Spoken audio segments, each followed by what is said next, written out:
Hello all, welcome to day 10 of opening Spider-Man collector booster boxes. Still hunting for the Soul Stone. I'd even be happy with an Opposition Agent. That'd be pretty sick. Please smash that like button, ring that bell, pound that subscribe button.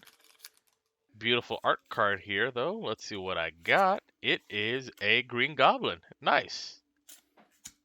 First card in the pack is a Spider-Man No More, Spider-Man Webslinger, Common Crook, Eerie Gravestone, Sinister Hideout, Superior Foes of Spider-Man, Craven Proud Predator, Scarlet Spider Kane, Hobgoblin, Full Art Planes, Venom Blast, Interdimensional Web Watch, Sandman Shifting Scoundrel, Path to Exile. That's pretty nice. That's super playable. And then behold, the Sinister Six in foil. All right, well, no major hits, but thanks for watching. See you tomorrow.